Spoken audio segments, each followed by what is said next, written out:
বাংলাদেশের ভিতরে যত মায়ের কোল সন্তান হারা করছে, হাজার হাজার লক্ষ লক্ষ মায়ের কোল খালি করে ফেলছে, কথা কয় না? এদেশের লক্ষ লক্ষ কোটি টাকা এদেশ থেকে পাচার কইরা বিদেশে বেগমপাড়া তৈরি করছে। কয়েকদিন আগে দেখেন নাই তদন্তের রিপোর্টে বেরোইছে, খবর আইছে, ওই যে ভূমিমন্ত্রী আছিল, খালি লন্ডনেই বলি পাওয়া গেছে 350-এর মতো বাড়ি, বেশি না, কথা বুঝেন না? আর অন্য অন্য ফ্ল্যাট লই বলে আরো 300, হ্যাঁ বলে হারে 600। ওর বাপের টাকা, হ্যাঁ না তোমার আমার কষ্ট অর্জিত সম্পদ। এখন আমার বাজানদেরকে এইটা জানার পরেও খুন করে, গুম করে, আয়নাগর বানায়, মিথ্যা বলে, জুলুম করে, এই জনগণের টাকা সম্পদ লুট করে। এইবার জুলুমের তো আর শেষ নাই, অহেতুক হাজার হাজার লক্ষ লক্ষ পরিবারকে মিথ্যা কেস দিয়া পরিবার ধ্বংস করে দেয়, আছে না নাই? এইটা জানার পরেও তারপর তাদের সহযোগিতা একদল আছে না? আবার মুসলমান দাবি করে না, আবার নামাজিও মুসল্লি কয় না, আবার হজ করি আসে না, আবার দান সৎকাও কম করে না, আছে না নাই? আমি আমার বাজানদেরকে বলবো, শোনো, আল্লাহর হুকুম মানো তো না, এই জন্য তো সমস্যাটা হইতে আছে। আমার মালিক কি বলছেন? ওয়াতাআওয়ানু আলাল বিররি ওয়াত তাকওয়া ওয়ালা তাআওয়ানু আলাল ইসমি ওয়াল উদওয়ান। তোমরা ভালো কাজের সহযোগিতায় থাকো, খারাপ কাজের বিরোধিতা করো। এই কথা আমি বলছি না, আল্লাহ বলছে? তাহলে যারা খুন করে, চুরি করে, চাঁদাবাজি করে, সন্ত্রাসী করে, এদের যদি আপনি সহযোগিতা করেন, তাদের দলভুক্ত হইয়া চলেন, এরা সহযোগিতা না বিরোধিতা?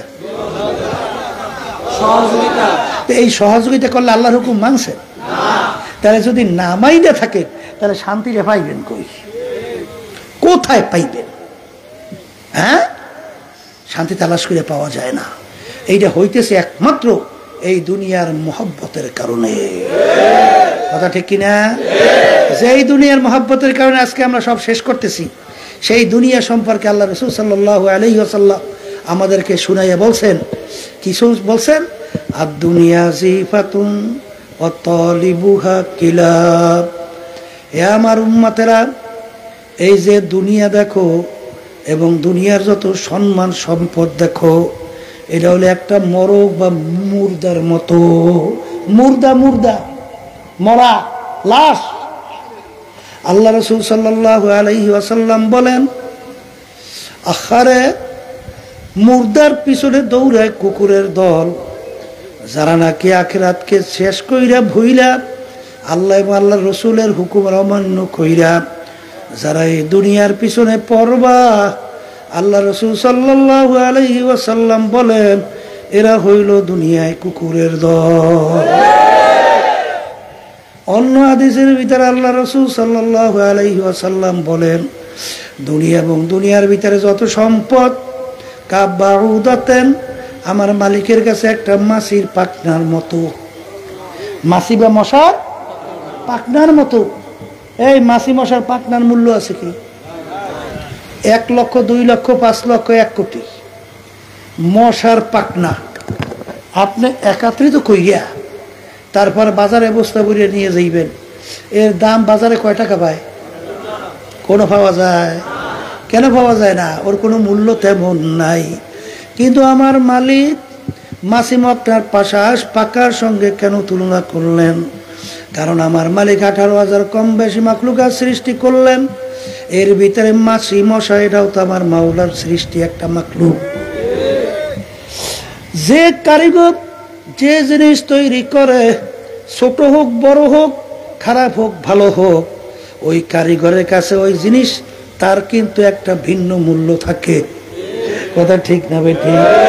এই জন্য আমার মালিকের কাছেও কিন্তু মাছি মক্কারও কিন্তু একটা ভিন্ন মূল্য আছে, আছে না নাই?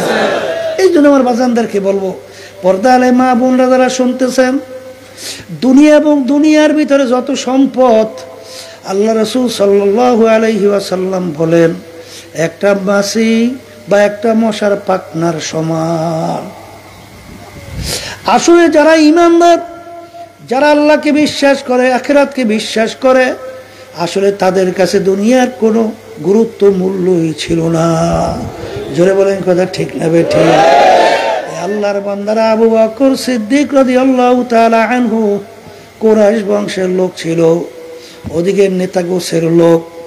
বাজান, তিনি মুসলমান হওয়ার পরে আল্লাহর হাবিবের দরবারে একদিন বসা, সালার শট গায়ে, সালার শট পরনে। বাজান, সালার শট সেইরা গেল, জোড়া দেওয়ার মতো কোনো সালার শট কেনার পয়সাও নাই। রাস্তার ভিতরে বিনা মূল্যের চামড়া দিয়া সালার শট জোড়া দেয়। এই অবস্থাটা আমার মালিকের কাছে বড় পছন্দ হয়ে গেল। আল্লাহ রাব্বুল আলামিন জিবরাইল আলাইহিস সালাতু ওয়াস সালাম তাকে ডাক দিয়ে বলে, ভাই জিবরাইল, ও আমার জিবরাইল, যাও আমার হাবিবকে বলো আমি আবু বকরকে সালাম পাঠাইছি। আর জিজ্ঞাসা করতে বলো, আবু বকর এত বড় ধনী, 40,000 স্বর্ণ মুদ্রা প্রকাশ্যে মালিকের রাস্তায় দান করলো, 40,000 স্বর্ণ মুদ্রা গোপনে মালিকের রাস্তায় দান করলো, আল্লাহর রাস্তায়। বাজান, বর্তমান যুগে হিসাব করলে শত শত কোটি টাকার মালিক, এত বড় বংশের, এত বড় শিক্ষিত, এত বড় নেতা গোছের, কিন্তু তিনি আল্লাহর হাবিবের দরবারে বসা, সালার শট গায়ে, সালার শট পরনে। জিবরাইল সালাতু ওয়াস সালাম আসলেন, বলে, আল্লাহর রাসূল, আমার মালিক আবু বকরের কাছে সালাম পাঠাইছে, আর আমার মালিক জানতে বলছেন এই অবস্থা আবু বকর পড়ার পরে আবু বকর কি আমার মালিকের উপরে খুশি না বেজার, এইটা আমার মালিক জানতে চাইছে। জিবরাইল সালাতু ওয়াস সালাম আসলেন, আয়েশা বলে, আল্লাহ রাসূল সাল্লাল্লাহু আলাইহি ওয়াসাল্লাম আমার মালিক আবু বকরের কাছে সালাম পাঠাইছে, আর জিজ্ঞাসা করতে বলছে এই অবস্থায় পড়ার পরে আবু বকরের মালিকের উপরে খুশি না বেজার।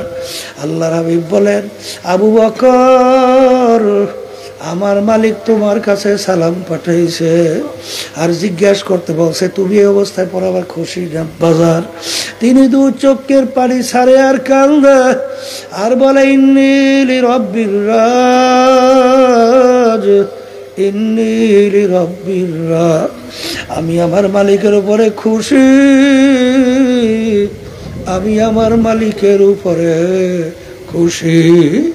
এই জন্য আমার বাজানদেরকে বলবো, পর্দারে মা বোনদেরকে বলবো, বাজান দুনিয়া সম্পর্কে একটু মাঝে মাঝে মুরাকাবা করো। হাকিকত সে তো দুনিয়া বেখবর হ্যায়, দুনিয়া কি নুমাইশ পর নজর হ্যায়, আর দুনিয়া জিফাতুন ওয়া তালিবুহা কিলা